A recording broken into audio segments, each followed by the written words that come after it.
I didn't really have time to like make it nice. Hi, Sam. Can you hear me okay? Yes, I can. Perfect. All right, we'll go right into questions for you. We will start off with Bob Pockris. Go ahead, Bob.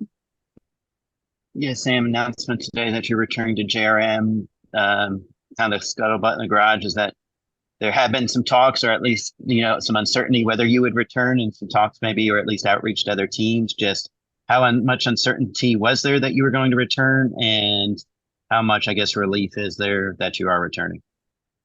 Yeah, JRM has really kind of become a home for me, and I'm super happy to be back. We've had obviously a lot of success together as an organization, and back when I first really got into NASCAR and circle track racing to begin with, I was with their late model team. So it's really cool to have that go full circle where I'm able to come back and run Xfinity with them, and then now to have a third full-time year with them is also really special.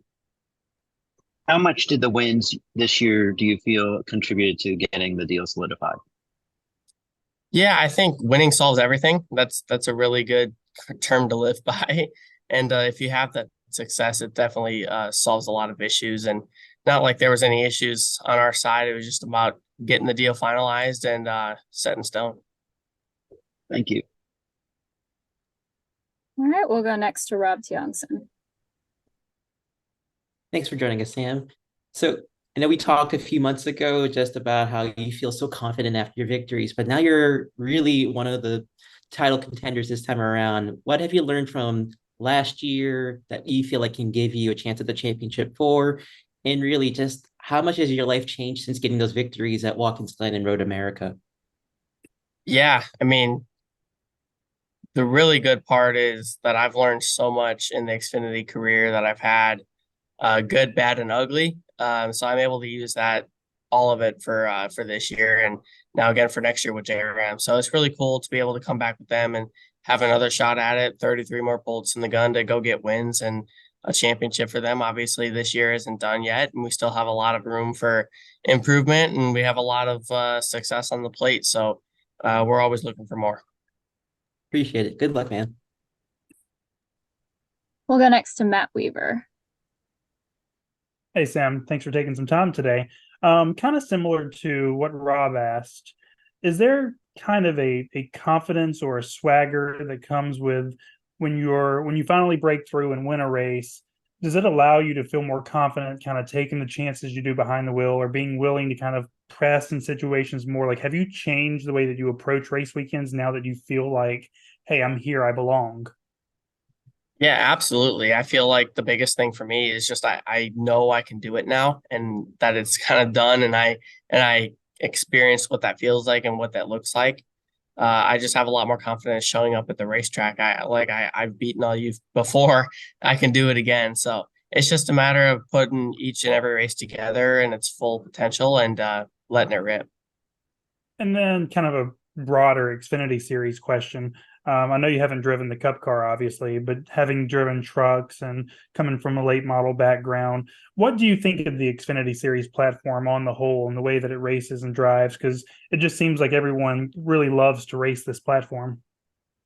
Yeah, it's a ton of fun to drive. It's kind of its own series now that the Cup car is so different, and the trucks obviously have such different aero packages and everything. So each series kind of has its own deal, and that's what I love about Xfinity is it's kind of like the happy medium of everything, and it's one of the most fun cars to drive. I obviously would love to go Cup racing one day, but I'm going to enjoy Xfinity while I'm still here.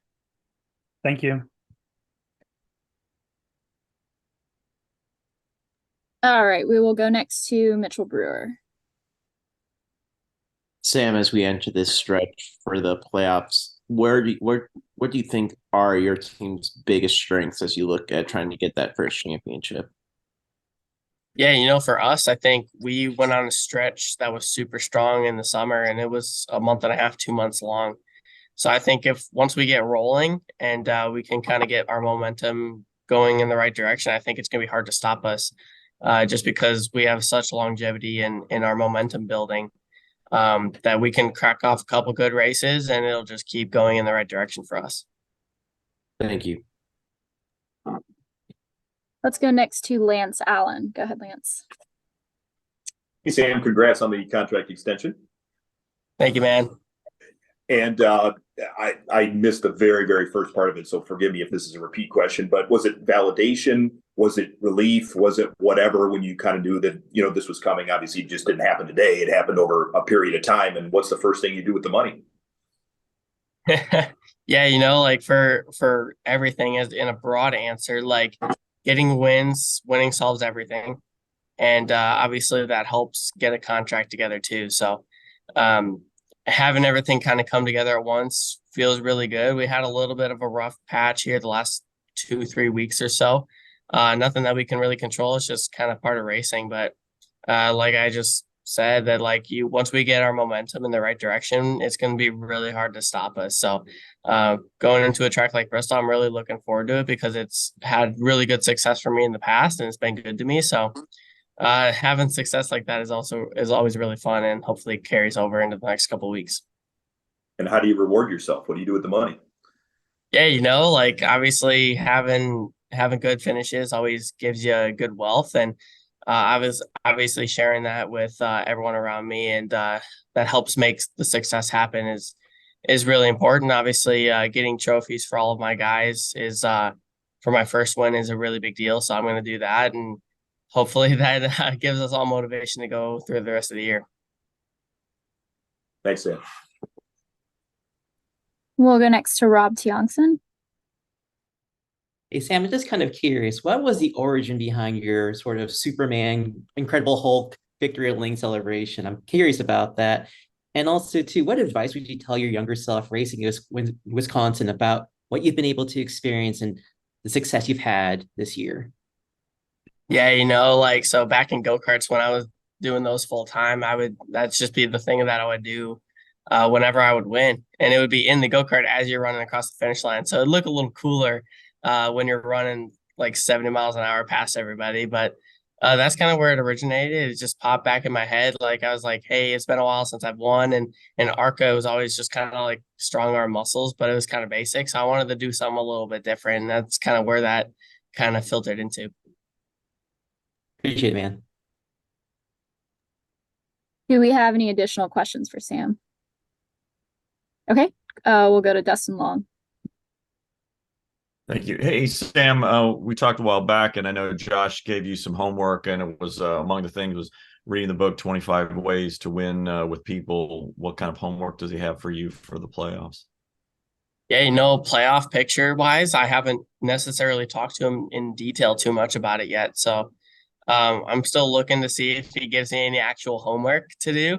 Obviously, focusing on your racecraft and being no mistake free, really being mistake free is really important going into the playoffs because you can have one bad race and you're automatically below the cut line. So staying clean, staying smart, that's the biggest thing that I already know he's going to tell me.